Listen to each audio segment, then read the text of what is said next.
All right, welcome everyone. So my name is Chuck McDonald. I'm the Dean of the Faculty of Science here at Dalhousie. Before we begin, I'd like to acknowledge that Dalhousie University is located in Mi'kma'ki, the traditional and unceded territory of the Mi'kmaq. The Mi'kmaq and the Crown signed treaties of peace and friendship, and we're all treaty people. We also recognize that African Nova Scotians are a distinct people whose histories, legacies, and contributions have enriched the part of Mi'kma'ki known as Nova Scotia for over 400 years. So thank you all for coming here today, whether you're here in person or watching via live stream or online. As you may already know, Dalhousie's spring convocation ceremonies are underway this week.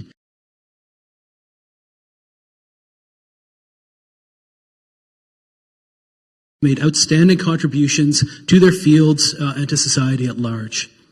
Their accomplishments and achievements are meant to inspire graduates and reflect the character and values of the university. So 6 individuals are receiving honorary degrees this spring, and I'm proud to say that the Faculty of Science can claim 2 of these honorary degree recipients. Dr. Estella Atakwana, a groundbreaking geophysicist and mentor, and Dr. Austin Mardon, an author, explorer, and advocate. Right here. So when Dr. Mardon was informed that he would be receiving an honorary degree, he requested the opportunity to deliver a public lecture ahead of his convocation ceremony.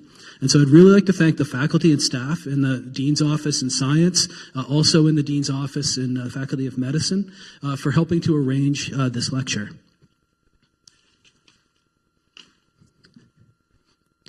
Born in Edmonton, Alberta, Dr. Austin Mardon is a polymathic explorer whose commitment to the fields of astronomy, geography, political history, theology, medicine, and mental health activism have had far-reaching impacts. He completed undergraduate studies in geography at the University of Lethbridge and soon headed south, 170 miles north from the South Pole, to be exact, as part of an Antarctic meteorite expedition for NASA and the National Science Foundation in the U.S. Medical complications from environmental exposure on the trip earned him the Antarctic Service Medal, but curtailed his aspirations of heading to space. Dr. Mardon's earthly ambitions were undeterred, however. He went on to earn a master's degree in education and science and a PhD in geography from the University of Greenwich in Australia. In the mid-1980s, he started the Antarctic Institute of Canada, a nonprofit that promotes research and exploration, of which he is still the director. He's authored upwards of 500 articles and books. After being diagnosed with schizophrenia in 1992, Dr. Mardon became an advocate for people experiencing mental illness, writing numerous books on the subject and receiving the Canadian Medical Association Medal of Honor. A member of the Order of Canada, the Royal Society of Canada, the Royal Geographic Society of Canada.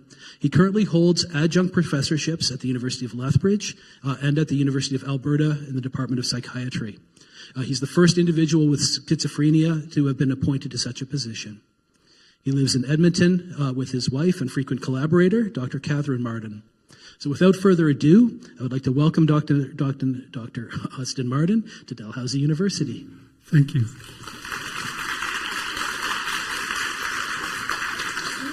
So how it'll go is, am I getting reverb? I'm okay? I was worried there for a second, thought it would start screeching out. Anyways, so I'll read my prepared speech with jokes, appropriate jokes, or maybe inappropriate jokes. And then we can go into the real meat of it, discussion of whatever you want to talk about, from meteorites in Antarctica, although this is being live streamed, so I better not say how I discovered a lunar meteorite, but that's for another private day.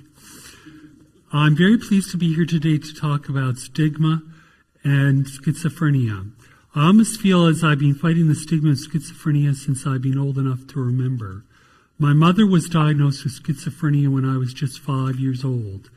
Where the earliest memories of many of my friends have of their mothers are warm and fuzzy, one of my oldest memories is seeing my mother in a straitjacket. We lived in the small college town, Lethbridge, where my dad was a professor of medieval studies in the English department. and everyone knew my mother was ill. I was subject to scorn and alienation. I'm sure you can imagine what my childhood must have been like. My father tried to protect me, but he was a professor and very busy, and he had other things. There was a constant fear of being packed into foster care, or my parents divorcing, or my father dying from his heart condition because of the stress of leaving me alone to care for my mother. In 1969, when my mother was first diagnosed, my dad developed a cardiac event and a condition that he was told he had 5 years to live, and he lived until 2016. So he obeyed the doctors, which is where my story goes to, of my obedience of that profession, difficult as it may have been, and he survived. So, the doctors sometimes can get it right. Although they did tell me in 1991, when I was first diagnosed, that I had 5 years to live and I would be homeless for the rest of it. And I don't think I suppose I am homeless. I'm living in a shelter. It's called the Hollis Hotel. Although they do serve food in the room, so. It didn't help that I showed early signs of prodromal symptoms. I didn't and still don't understand simple things like body language or hidden agenda. My wife says it's like living next to a Neanderthal. It made me very difficult for me socially, especially with girls. I threw myself into my studies. The fear of becoming ill myself followed me wherever I went. When I turned 30, I suddenly thought I'd run the gauntlet, even though there were indications I had it. I was wrong. The stigma I lived with my whole life made me believe, when I was first hospitalized with schizophrenia, that my life was over. Thankfully, I was wrong about that. I still stand here today and publicly state I have schizophrenia. I remember crossing the threshold. They wheeled me up in a wheelchair to the ward at the University of Alberta Hospital for psychiatry, and I started screaming uncontrollably when I saw the sign and passed through the threshold, and they probably thought I was having a psychotic break, but actually it was the one lucid moment I had, because I realized what this meant, because I knew what it meant. A lot of people don't realize the full implications, but I saw my mother since the age of 5, and what it did to our family life, and what it did to her life to be sick with schizophrenia. So I thought, oh my God, it's going to happen to me. Everywhere it is not easy to be this public. Everywhere I go, people know I have a serious mental illness. We face so many kinds of stigma. They're the obvious ones. When doing joint research in my primary academic fields, it was very common in the past for my research partners to suddenly break off communications when they found out about my illness. Even if I was capable of taking part as a full professor, I doubt there would have been any institution willing to hire me, although now that might be different, but at the time it wasn't. Employment is an obvious stigma. People are afraid to hire us for obvious reasons. I've been asked to serve on boards of organizations that did not hire me even for a 10-hour job that I applied for 2 weeks earlier. So they were willing to get my input for free as in charge of a $12 million budget, but not willing to hire me for minimum wage job the week before. So I thought, I didn't join that board. Even though they wanted me, but I couldn't. That's not the only kind of stigma I faced. We expect to face stigma from employers, landlords, and the community as a whole. The hardest stigma comes from our closest relationships, especially with ourselves. I have friends who are stable enough on their medications to pass as normal. And you all know what pass means in this context. One goes by his first name among those he works with and by his middle name with his fellow schizophrenics. That way he never has to worry about making a mistake and letting something slip. So he has Jan and Ted, without telling who he is. That's his two names. Another way we stigmatize ourselves is literally by trying to delude ourselves into thinking that we aren't sick. I don't have to tell you presently today, those of you in medicine, that one of the biggest hurdles when dealing with somebody with this illness or with bipolar or depression or psychotic depression is getting them to take their medications. I have a friend who refuses to believe that he is ill, even though he's lived in a group home for 10 years. He's deeply religious and says that the only reason he agrees to take his medication is as a personal penance. And I reinforce that with him every time. Oh, that's good for your faith. Many would rather live on the street eating out of dumpsters than admit to having this illness and seeking appropriate medication. Once you start the medicine, as if you are forever branded with the scarlet letter S on your forehead. I was often asked to give speeches for the Schizophrenia Society in local high schools. I'm eager to do this because the high school-age kids are the ones who are going to become sick or have their friends become sick in front of them. I have yet to give a speech where someone in the class hasn't had a friend or family member afflicted. One was particularly sad because his older brother had just gone off his medication and he was afraid. And I've had people coming up. I remember giving one to construction workers, city construction workers that do outside work, the plumbing for the streets.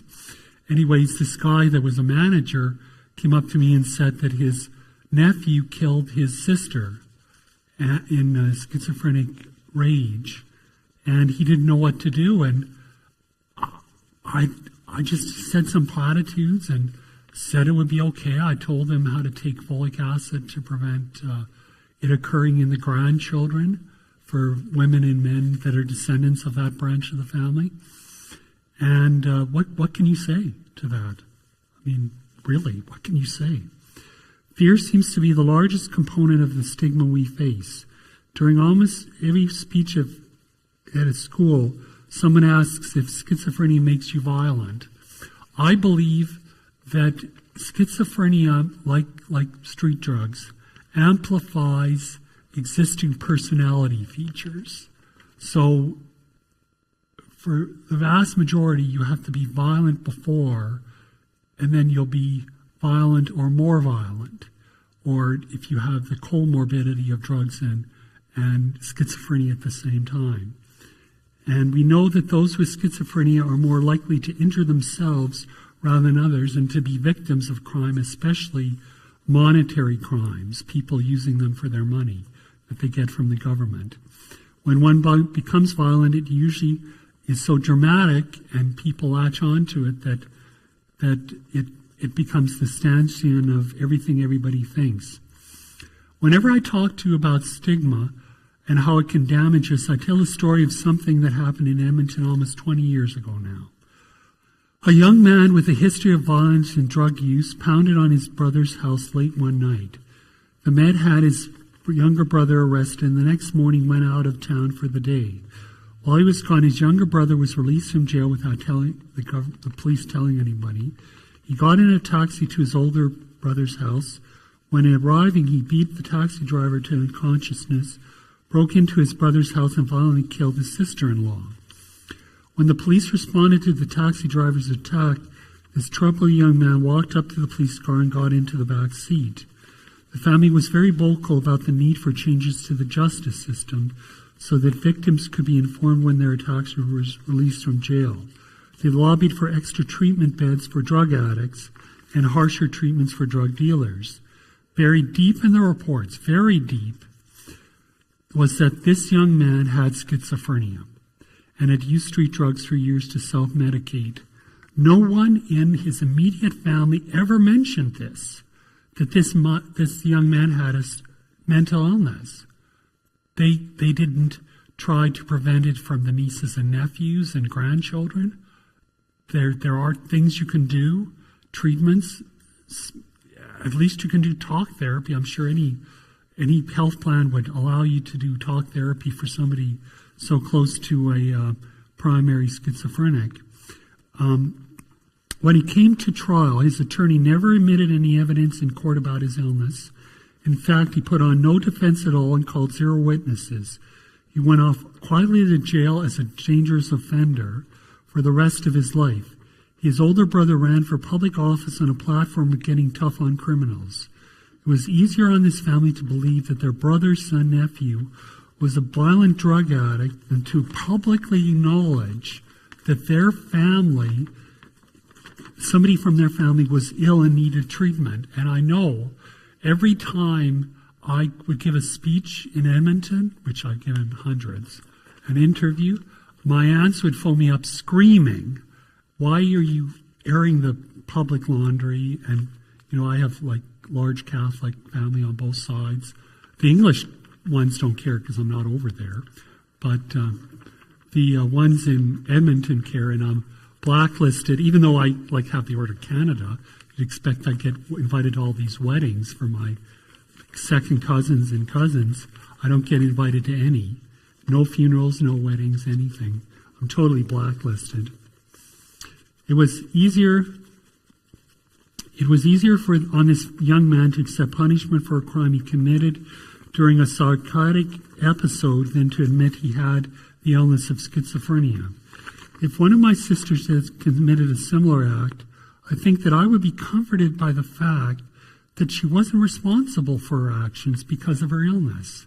It would comfort you to know that this wasn't out of a sane person that had freedom of will. I would be campaigning for more psychiatric beds, more research, wider availability of new medications, and even for the application of community treatment orders. Do you have community treatment orders here? You do? You do? So, you know what they are. They're basically enforced treatment of outside of a hospital. So you can, in conjunction with injections, they can be very effective at controlling people and stabilizing them enough to get the doctors in. This is the face of stigma, that it's easier to admit your sibling is a crazed killer than to admit they have this illness, schizophrenia, that I say so often. When I met my future wife, I was afraid to tell her at first that I was ill. When I finally broke down and did so, she said, "That's interesting, so what?" Well, I met her through a Catholic website, Ave Maria, for Catholics, and I thought she was stupid. Little did I know as people that know her. At first, I thought she just didn't understand what schizophrenia meant. What I didn't know is she had a long history of working with the mentally ill and homeless. She has this natural ability to separate the person from their disease. When I break through symptoms and think the TV is talking to me, she very calmly tells me that maybe it's time to turn it off. We finally just got rid of the TV, which improves my mood because I don't. I know that there's a war going on, but I don't see the images broadcast to me every day. I read about it, but there's a separation you get from reading that you don't get from the images. So I don't think I'm as disturbed as other people are about it, because it happens continuously around the world anyways. Sadly, not everyone can do that. When somebody is first diagnosed with schizophrenia, often their best support is their family. That doesn't mean you won't face stigma at the hands of your family or friends.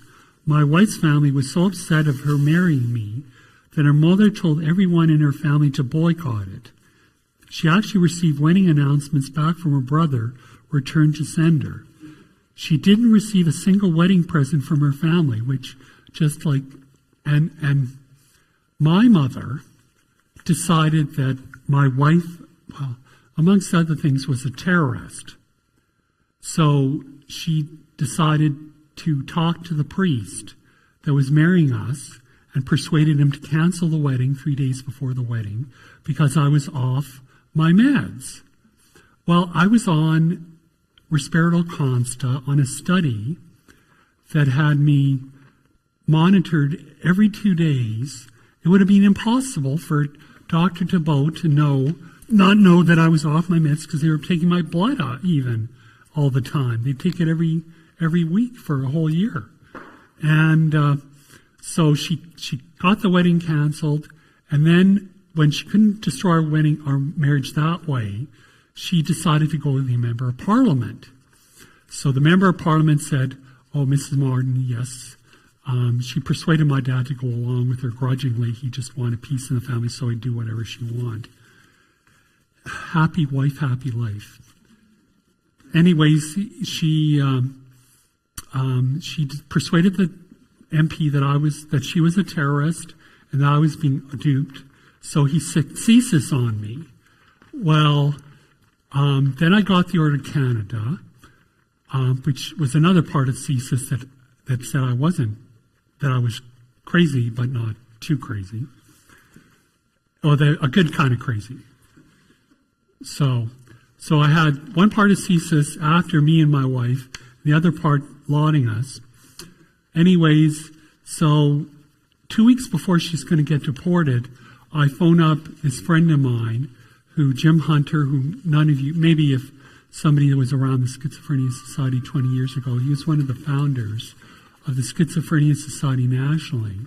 He used to work in RCMP, counterintelligence, CSIS, so he was a real spy. He eventually got the Order of Canada for his work with the Schizophrenia Society. Anyways, I phoned him up. Within 1 day, the problem was solved. 1 day, we got a phone call. Just everything disappeared. She wasn't being deported. Everything fixed. The member of parliament was told what the truth was. He wasn't impressed, wouldn't talk to my mother again. And in my mother-in-law's, although she didn't receive a single wedding present from her family, her mother started up to warm up to me, though, after I won the Order of Canada. In my mother-in-law's case, she had some reason to fear for her daughter. Her first husband was diagnosed with schizophrenia during the Korean War, although he likely had a very bad case of PTSD. He was a prisoner of war in World War II in Germany, and he was in the Air Force. And so he likely had PTSD, but back then they misdiagnosed people between schizophrenia and PTSD. This was a time before any real treatment existed for either schizophrenia or PTSD, except for what we know are ineffective now. He threw her out of a moving car when she was 6 months pregnant. I can understand her fear for her daughter. I guess she figured that if CSIS in the Mounties, especially the Mounties, would let her be in the same room as the Governor General, that must make it okay. And she also loved Princess Di. She was Anglophile. So she said, and my wife said, oh, well, he's being recognized by the Queen's representative to Canada. And so she said, well, she said, well, if he's being recognized by the Queen, then he must be okay, a good sod. So then she warmed up to me, and I used to send her postcards. And she'd send me letters. In my own family, I faced a different kind of stigma. I faced embarrassment. There are members of my family that become angry when I appear in the paper or give public speeches. They waver between wanting me completely sedated so as to make all my decisions for me and hide me in the basement, to wanting me to work a full-time job in the suburbs like normal people, and let alone the idea of volunteering as a professor. I'm on veterans benefits now, and they apparently investigated me because of my adjuncts at the University of Alberta and the University of Lethbridge, because they couldn't figure out why I was a professor getting disability pensions from veterans. And they thought I was somehow triple skimming, getting paid by Lethbridge. And the guy was mortified. He said, well, what do you mean he's a voluntary professor? He had never heard of such a thing. So my wife's, now I've lost my train of thought. My wife's family maybe have ignored our wedding, but my wife tried to prevent it. I'm not sure why outside of their belief that I'm not capable of making decisions for myself. And, you know, I find that maybe sad. I think the strangest brush I had with stigma was when I first started introducing my wife to my friends and family. Almost everybody asked her if she had schizophrenia. She got used to parroting, no, I don't have schizophrenia, that when we went to dinner with one of my sisters for the first time, she blurted out when my sister went to ask her something completely unrelated, no, I don't have schizophrenia. The funniest thing is that those who didn't ask just assumed, and months later, she said somebody even asked her a month ago if she had schizophrenia. And we've been married since 2006. She has PTSD. She was a lawyer who had testified against some very bad individuals that had stabbed her 17 times. So she became physically disabled and the PTSD. But she doesn't have schizophrenia. And months later, they were shocked to find out my wife didn't have a mental illness like mine. Even 6 years later, some people still thought she had schizophrenia and is just hiding it, even 20 years later. If I was deaf or blind, nobody would ask my wife on first meeting if she was blind or deaf unless she was blind or deaf. For those of us with schizophrenia, people just automatically assume that we are so damaged that a normal person wouldn't want to marry us. I believe that for a long time. So you see, stigma takes many guises and rears its head when we are least expecting it. So how do we fight it? By education, and more education. As medication and treatments improve, we have to find a way to allow ourselves to reintegrate. It's almost as if we're going to learn how to forgive ourselves for being ill. My wife says all that she expects from me is to live as healthy and happy a life as I'm capable now. Now I just have to give myself permission to be content with that. So that's the formal, and I can tell stories about the Governor General now. And I suppose you can clap now. Anyways, so they're handing out mics to ask questions. I see them at the back. So if anybody has a question so Michelle Jean, $2,000 shoes. Like, I have this on authority of my wife who knows these things, that she was wearing $2,000 shoes. So I was afraid when I was getting my order to Canada that I'd walk up, trip, throw up on her shoes, ruin her shoes, and then somebody from behind the tapestries, they have tapestries there, will jump out and taser me. Well, I discovered later that even John Molson, who everybody knows who John Molson is, he was afraid of tripping and throwing up too. Maybe he was imbibing in his own product, but I think he might have been. But at the time, he was right next to me. And Mardon and Molson are pretty close in the alphabet. And Marcoux was the other one on the other side of me, the MC. So that's from Quebec. Anyways, so they were afraid of throwing up or tripping or somehow screwing up, but they weren't afraid of being tasered. Although I think if I'd been tasered at that point, it would still be on YouTube or something. Although when my wife was standing across the room, later on in the reception, there'll be a reception afterwards, you can keep this in mind when approaching me. Anyways, the Governor General starts approaching me, and she had her gaggle of the guys with the clear earpieces. They're like literally standing eagle-eye looking at the grannies who are getting the order to Canada as being, well, they had a real one, a schizophrenic who's 6'5", who towers over her. If I fell on her, I'd crush her.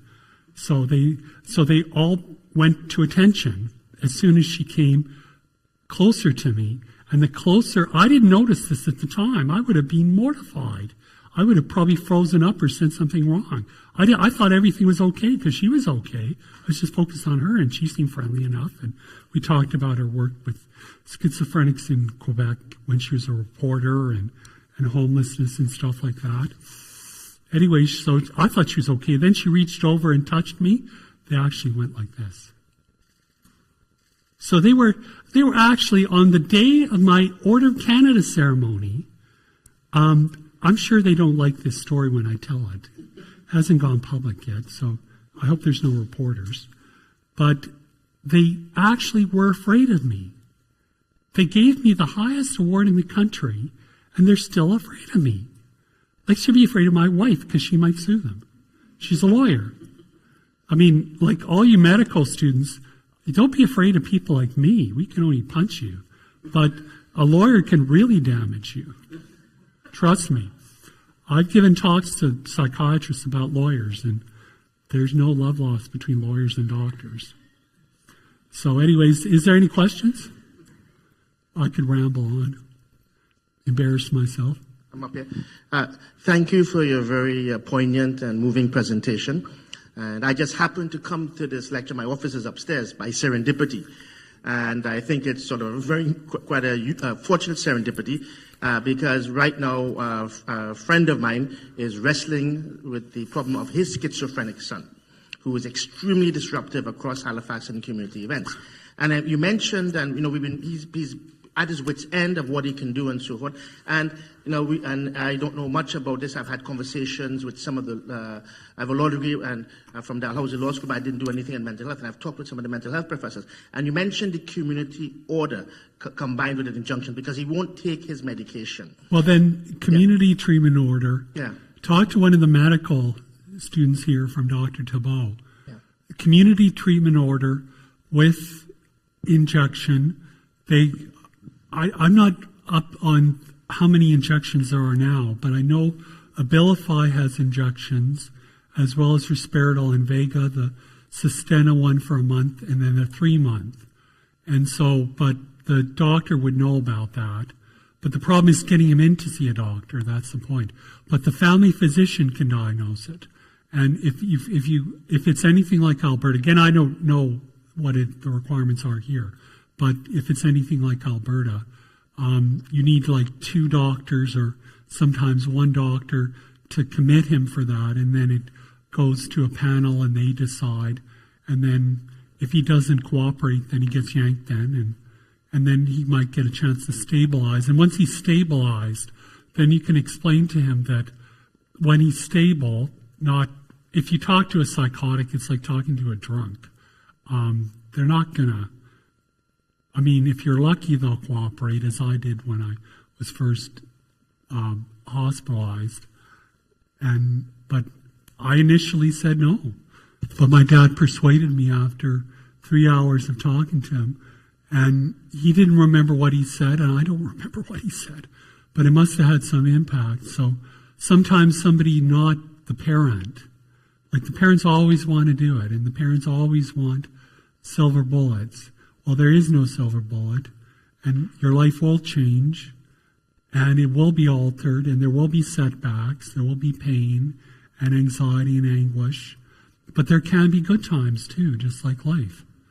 And so just take the good times. But as far as what you do in that case, you have to see a doctor and explain the situation and then pursue legal action. And if you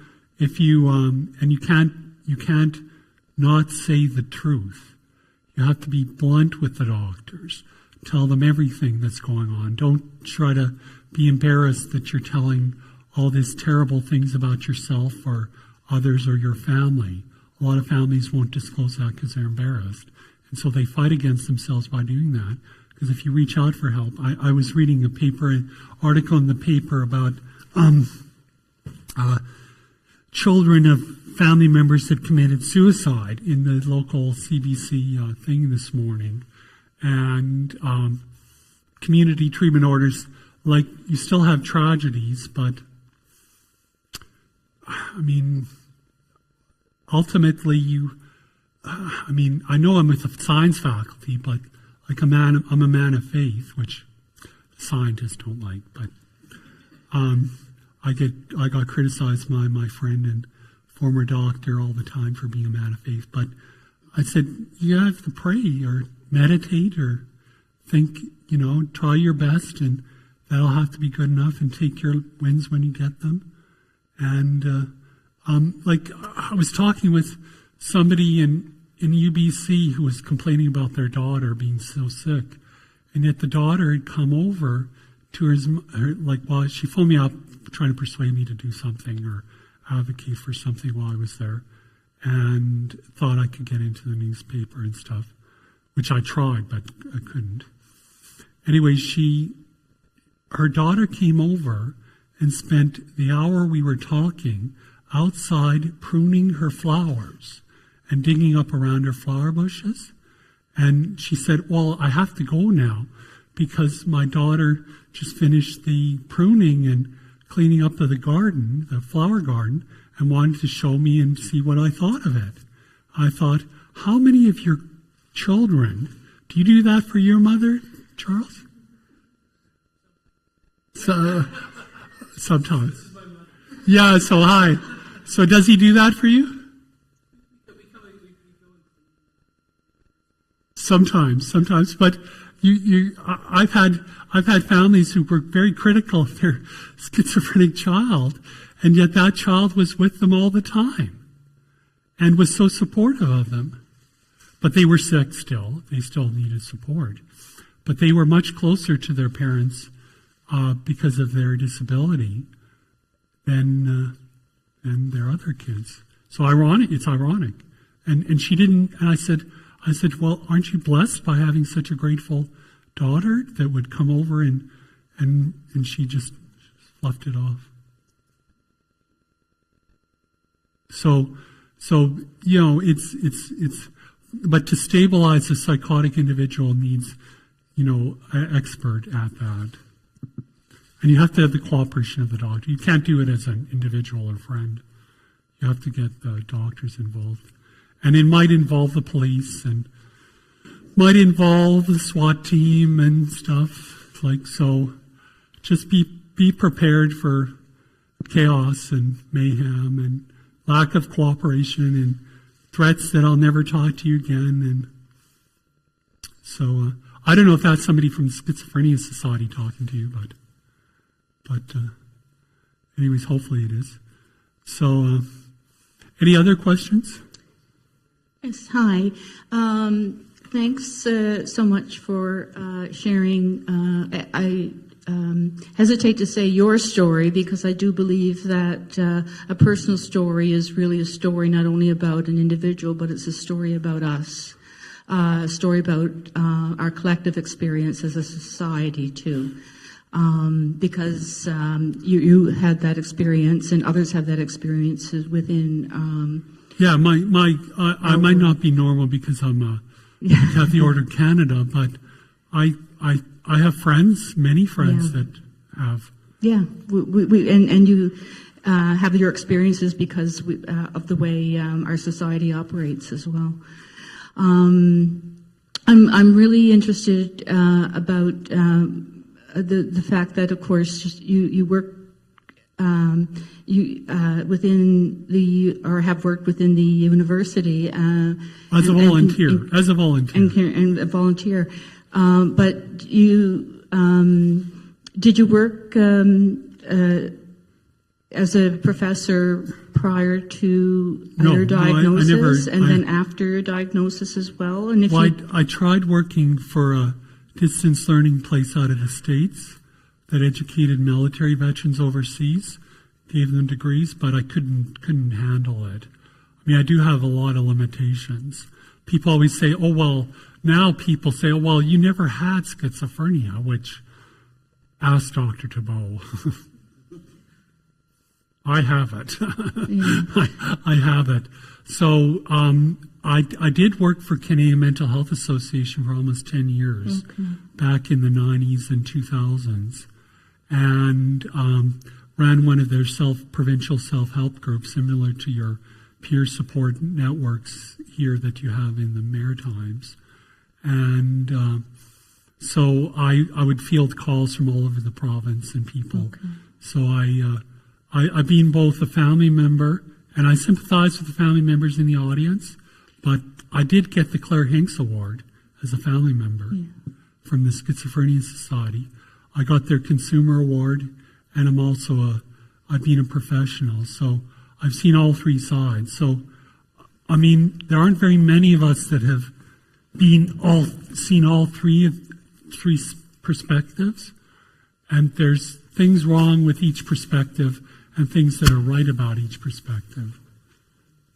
I'm wondering what your thoughts are on how the institution, like a university, can support, accommodate, encourage people such as yourself with a diagnosis like a schizophrenia to be in a position to fulfill the duties of a professor, to lecture, to share this kind of knowledge, insight, and experiences? One thing is I set up a scholarship. If anybody has money and has a son with schizophrenia, I'd be willing to put my name on it.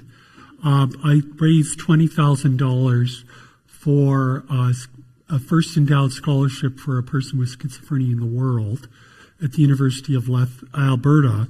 I first approached the University of Lethbridge. Hopefully nobody from Lethbridge is hearing this.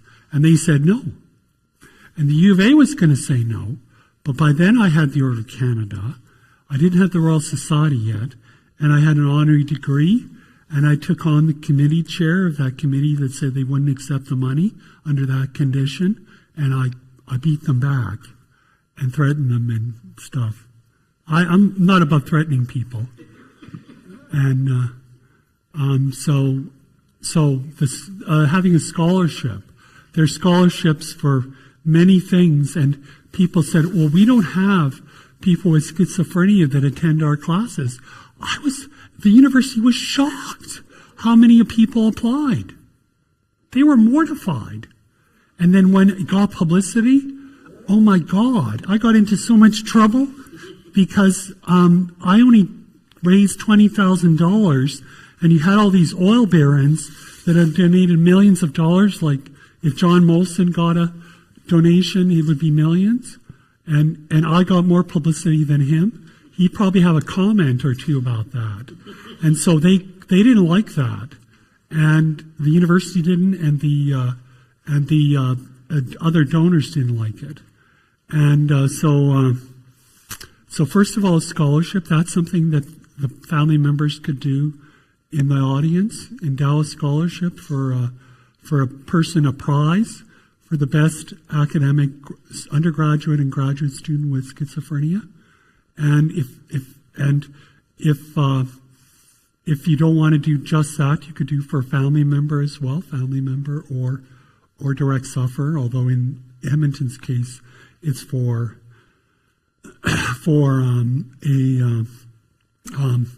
a person with schizophrenia.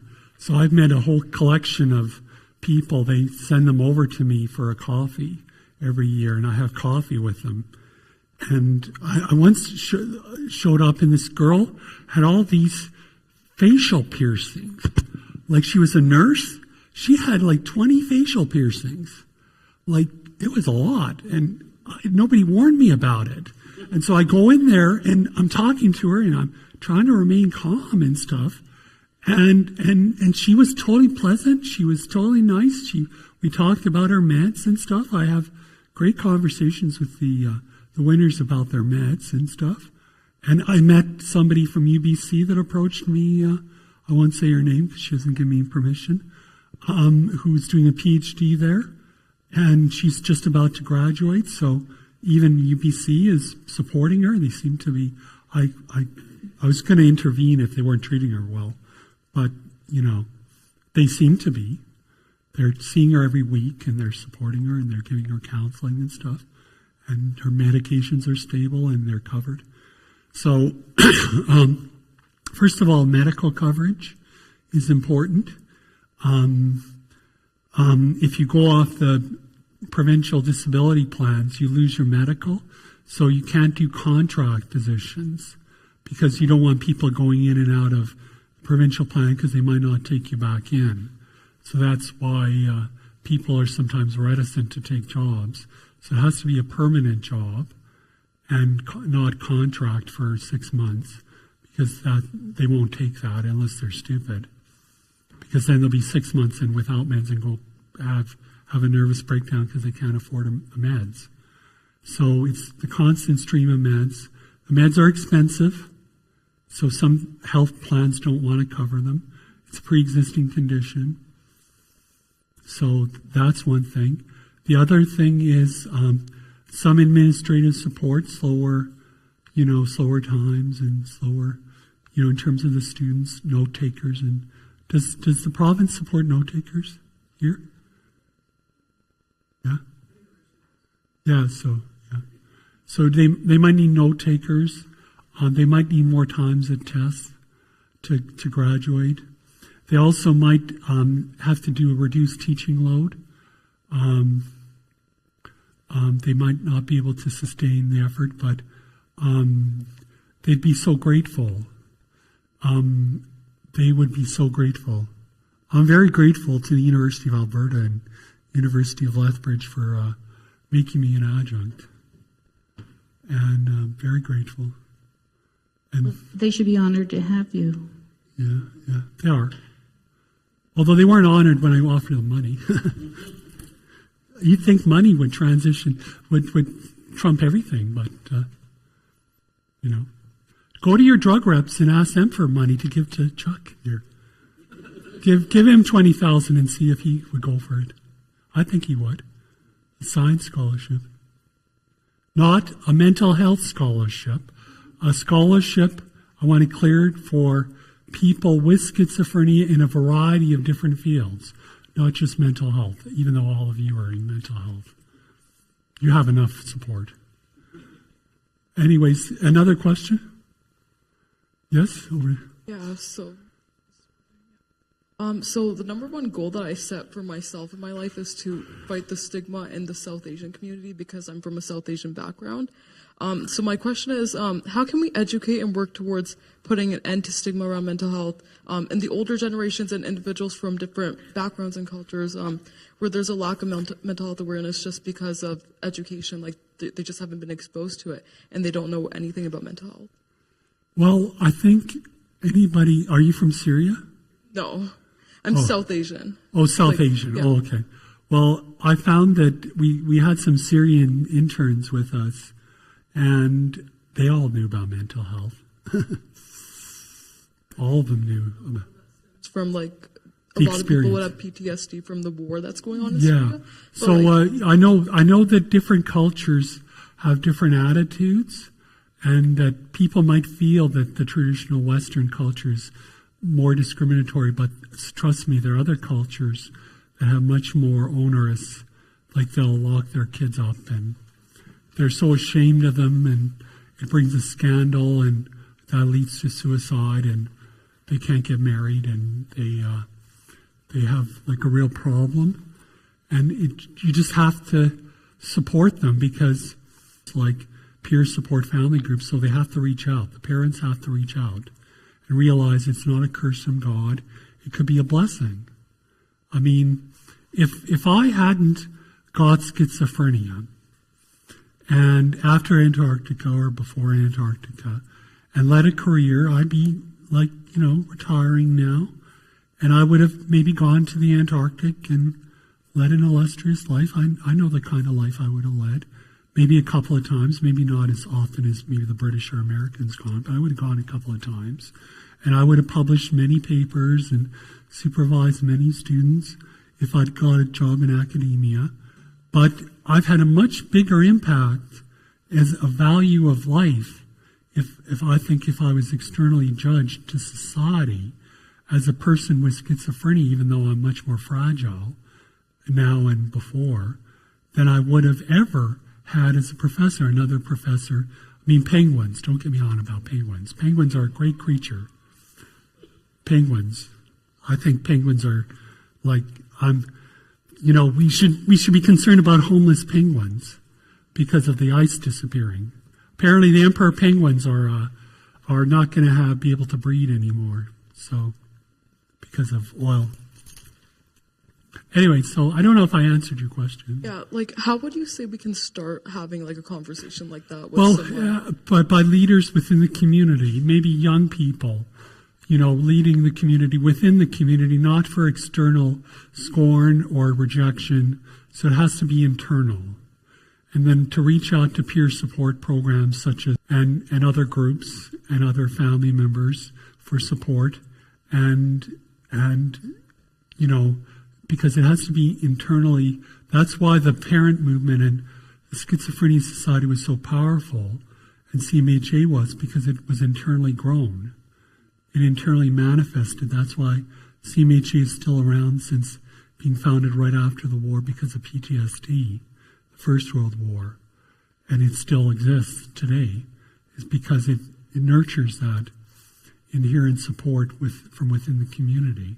So it has to be almost a grassroots thing, which is difficult to motivate people. And I know in your culture, because I'm a fellow of the Bangladeshi Academy of Sciences. I was just elected last year.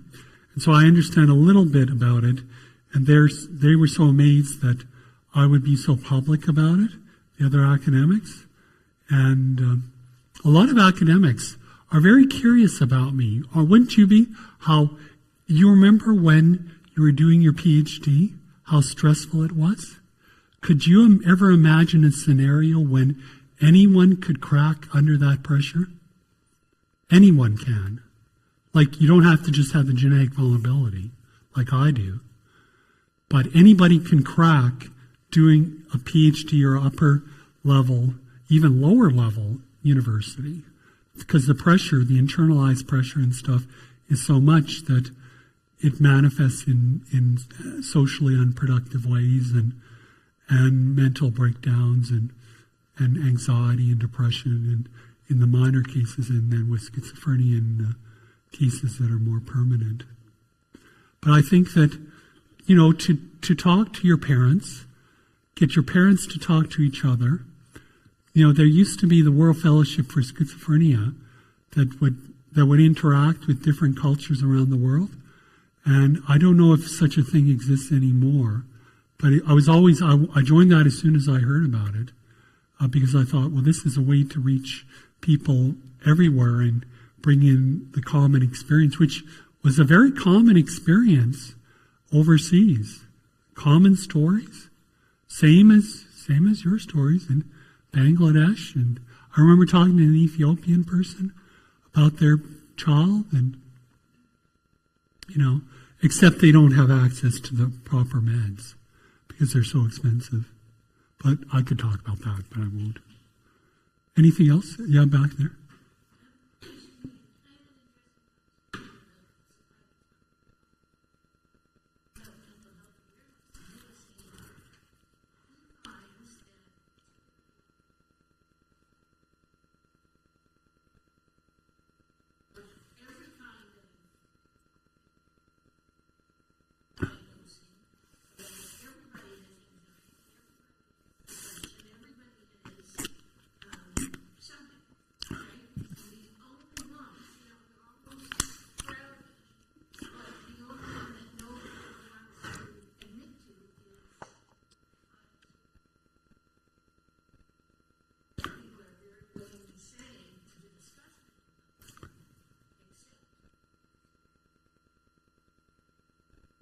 Well, yeah. I mean, I can honestly say, why did people ask me, sometimes in confidence when they're seeking the Order of Canada, how did you get it? And I got it because I publicly admitted to the nation and the world I have schizophrenia. And as you know, that's quite unique.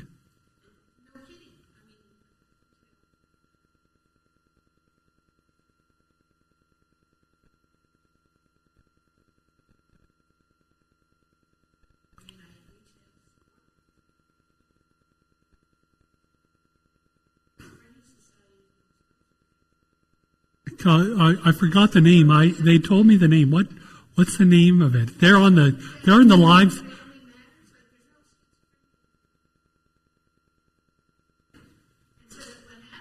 That was a decision they made.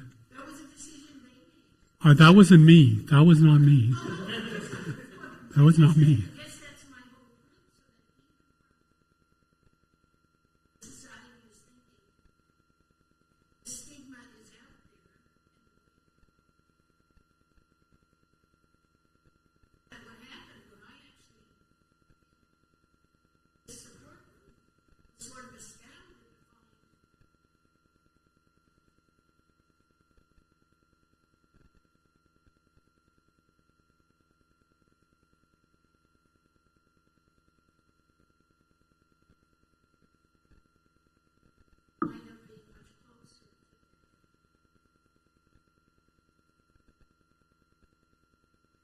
You can be alienated. Yeah, you can be alienated from your family. You can be alienated from your family. You can still be barriers because of the illness. Basically, the reason why I've accomplished so much is simple, and you can tell your friends this in your group, that I've never gone off my meds intentionally since 1991. I've missed maybe 20 times over the last 30 years. I missed 2 of them at UBC because I went to sleep before I took my pills, but I'm on the injection anyway, so it doesn't really matter. Well, it matters, but it's not catastrophic like it would have been before. So it's because I've taken my meds consistently. Nothing difficult to understand, nothing, and the med students here would understand that if you were to figure out that problem, you could, people say, well, there's no cure for schizophrenia, and I remember back with Haldol and Largactil and with the stuff they give the third world people now, how there was in 1996 when Risperidol came out. It basically, if you cooperated with the doctors, John Nash, he got the Kavli Prize. The breakthrough, was it the breakthrough or Kavli? It was one of them. He got the equivalent of a second Nobel Prize. The Kavli maybe even might be seen as higher. Anyways, he got it, and then he was in a car accident coming back from Oslo getting it, and he died in the car accident. And he was in his 80s. And so he was my age when he got better and decided, well, I'm going to start doing research again. And made so many advances that they recognized him with the second equivalent to a Nobel Prize. After he went on the meds, after living most of his adult life without because of his choices, proper adherence to the meds, when he finally got on them and he went through menopause, then so if it's simple, if the doctors deem it necessary for you to take the meds, they're not going to give it to you if you don't need it. And they're probably going to try to take you off it. Like my doctor now keeps wanting me to go off my meds. And every time I've done that, every time I think of that, I cringe at the thought of collapsing, because that's what it would mean. Because now the adherence is to not sedate you so much with the meds to make you a zombie, but is to make you coherent. But is that why they would want to take you off the meds? You certainly don't appear to be a zombie. So well, no, I'm not now, but the medications are shortening my life. Okay. I shake and stuff, and okay, because that's what I was wondering about side effects of the tardive dyskinesia, weight gain. I was 450 pounds at one point, and now I'm 300. So I'm still heavy, but like when the doctors tell me, oh, well, you're too heavy, Austin. I said, I have a simple solution to losing 60 pounds in 2 months. Just go off my meds, and that shuts them up usually. Yeah. So, the meds are, I think the PhD student I talked to said she gains 15 pounds every time she's on a PRN of olanzapine, which is even worse than Risperidol for weight gain. And she gains 15 pounds every time she does a treatment regime with it, just in a matter of a month. So, as a girl, how many of you would like to be 300 pounds? I doubt you'd be very cooperative after that result. You wouldn't be very cooperative at all. Is it a wonder? There must be something wrong with me that I'm willing to become 450 pounds to adhere to a treatment. That's how scared I was of what I saw with my mother. Yeah. Yeah. Hi there. Thanks very much for this. I have 2 reasons for coming here today. One is professional, the other is personal. So I teach in the Department of Psychology and Neuroscience, and have been teaching students about all of the DSM disorders and schizophrenia and all for many years. and thought I wanted to be a psychiatrist, and actually volunteered with a young woman who was on antipsychotics and then I decided I'm not level-headed enough to be a doctor, so I went off to my life to become a scientist, and then 26 years later, I met and fell in love with somebody with schizophrenia, a very John Nash type, very successful coder with a background in mathematics. And so what I'm waiting to hear from you the whole time is the sleep thing, because I did not know about this. And if it's too personal, I understand. Sleep sexers.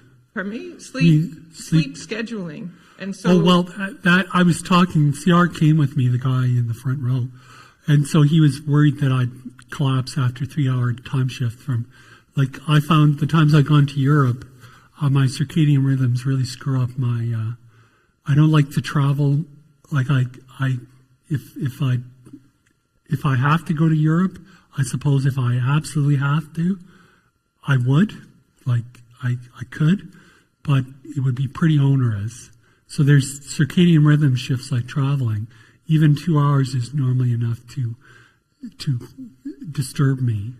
Yeah, and the reason I ask is because in terms of stigma and being accommodating to students, because I teach first year psych, we have a lot of students. We always have somebody who's in the class with schizophrenia, whether we know it or not, whether they know it or not. Yeah. And some of the accommodations about extra time and being, but at least from my own personal life, living with somebody with schizophrenia, it's the rhythmlessness that, that I've had a really difficult time. And now that I'm used to it, I didn't know about it. And in fact, my partner didn't know that he had really weak rhythms and difficulty with rhythm shifts. But, like, accommodations like being able to have a nap is something that, I think, knowing what I know now after 20 years of teaching students and getting mad at them for falling asleep in my class, I'm thinking now maybe you were out of sync. And so there's it's just interesting that I didn't hear you talk about that, because that's my own generally I was on so much, like, I find that what I was on, I'm still on a fair amount of risperidol tablets, or they shift me around, move me around all the time. But anyways, I almost use the pills that I take in addition to the injection, which the doctor doesn't like. She doesn't like double dosing, is to go to sleep. But, like, for example, last night, Thomas phoned me up at 12:30 at night, and I thought it was CR phoning me up that I had to be up for Dr. DeBoe's breakfast this morning.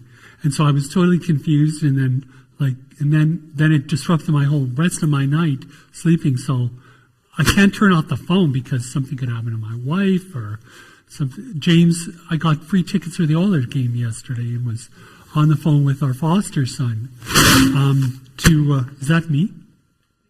Yeah, it's probably me. Foster son about getting to go to the game. He got to go to the Oilers game that they won at, so he was speaking in tongues.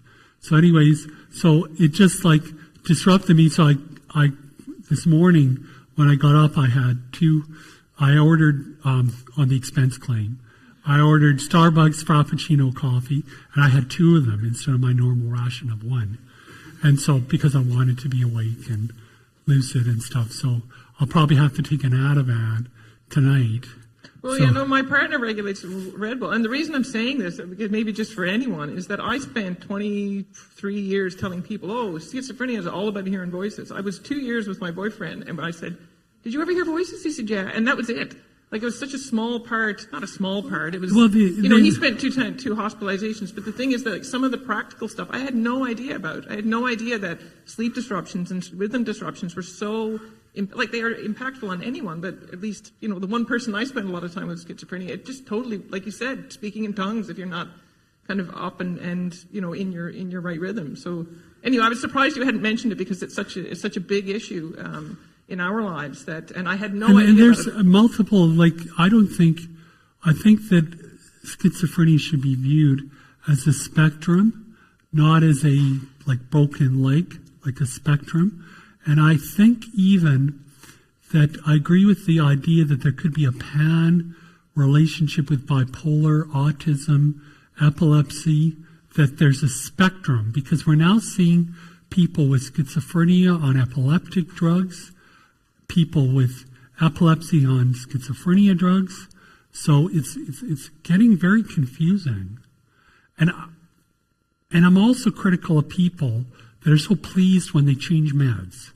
That means they're no longer schizophrenic, and they no longer have it, but, like, a rose by any other name is still a rose.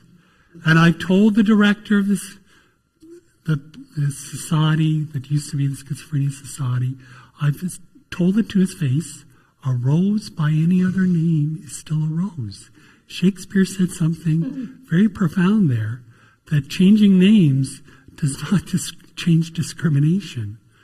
You might as well face it. I mean, acceptance from Islam is very important as a philosophy for schizophrenia. To accept your destiny. My destiny was this, and I try to live the best I can with this, rather than fighting it all the time. And as your friend, he isn't fighting against it likely. He accepts it. I mean, maybe he doesn't totally accept it. Nobody does, but like he accepts that he has to. Oh yeah, and like you said, it made you, that your life was in. I don't know about. Can I use the word better because of your schizophrenia? Well, I was better. Yeah, I was more productive. Definitely, probably more. Anyway, I don't want to monopolize the whole conversation, but it was really interesting to hear your perspective on this because I thought I knew everything, and it turns out the older you get, you realize the less and less you know. And it was really interesting to hear your own experiences, and I think it was really gutsy to do this. Thanks. Yeah. Hello, thank you very much for your talk. It speaks to me very personally because I'm also a person who lives with schizoaffective disorder. And it's like a spectrum, as you said. So whether schizoaffective is something that actually is really diagnosable in the DSM, whatever, like it's just a label. My question for you is more relating to the medications. You've been probably through the earlier generations of medication in the 1990s. Could you talk about the difference you felt going through different generations and whether the newer generations are like leaps and bounds above the previous ones? Because I've personally there's no question about that. There is no question. There's been an improvement. Like if this was 1992 for me, like I'd be stiff and walking. I mean, I'm weaker than I would be, but if I was on Haldol, you'd walk like a Frankenstein. Like you could tell everybody that was on Haldol would. You could tell immediately. Everybody could tell. The idea you were hiding anything was ridiculous, because you could tell. And then people would be allergic to cheese. People would be allergic to sunlight. The meds would get rid of some of the voices, but not help with other cognition. Like when I first went on risperidol, I realized something happened because that week, I went to the U of A library and found some of my books. And I've been trying to find them for 4 years at that point in the library, and I couldn't figure out the library system. And I found it in 20 minutes, went upstairs to the stacks and found my book on the shelf. And looked at it and thought, oh, I did this. I can't believe it. So, like that was a concrete light bulb moment for me when I was able to, and that was a concrete.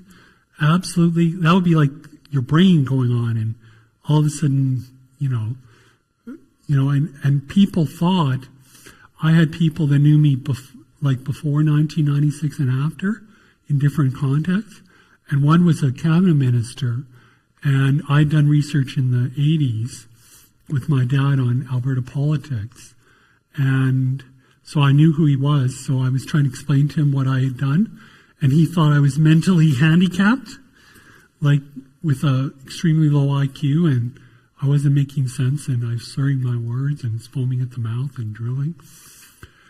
And so, and then when he met me in the 90s, he said, well, you realize I thought you were mentally handicapped. I thought you were slow. And he apologized and said, oh, I didn't realize you weren't. I said, well, I was trying to explain myself, but I didn't make sense, So it really is better now. It's just people have to cooperate. Like it gets me so frustrated with the anti-psychiatry movement and MAD that they're so like the doctors don't help by being so obnoxious. Like they don't have. They should teach some bedside manners. Two of my students that were identical twins. I won't say who, but if you're in Alberta, you know who they are. But nobody's well, they might be listening, but they were criticized in their medical school for being too empathetic. I mean, I thought that was one of the things you should encourage in doctors. Like, little did I know they're supposed to be sadists. Like, so, no pain, no gain. I guess the British model for education. If you're not suffering, then obviously we're not teaching you enough. So, but in terms of your own journey, are you a graduate student or undergraduate? Or? I just got my PhD a wow. month ago. Oh, PhD. Oh, yeah. Great stuff.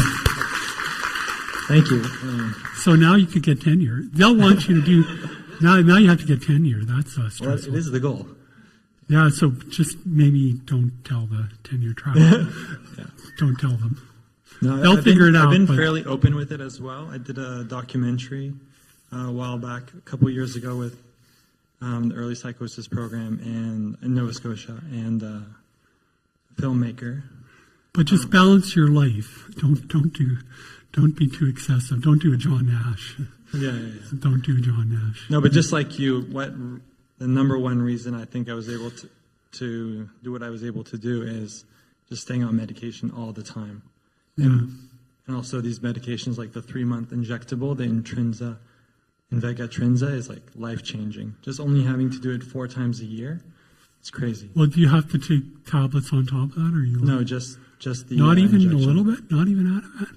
No, I'm actually on the lowest dose as well. So I think again it's a spectrum, so I probably don't have it as severe as some other people, but I've been able to be on the lowest dose. Well, also for a while. if you catch it early, apparently. I had to catch it very early. Yeah. Yeah. Thanks very much in part to my dad. Well, my parents. Yeah, my family were very, very supportive, and I was very fortunate to have the support network. Yeah. Does the dad want to comment? It wasn't as easy as he's saying, right? What is that? It wasn't as easy as he's saying, right? No, definitely a very long journey. Yeah, I can imagine. So good for you. But anyways, I don't know if it's time. Yeah, I was just going to say thank you, Dr. Mardon. The Faculty of Science wants to give you a small gift as a token of our appreciation. So I've got a bag here. Okay, thank you. We really thank you for sharing your experience and your journey with us, and congratulations on the honorary degree. And I'd like to welcome everyone. We have a reception afterwards, and so we can continue the conversation there. Thanks for coming. Thanks for participating, and really thanks again for asking us to do this. And you can contact me by email afterwards if you want. Thank you, everyone.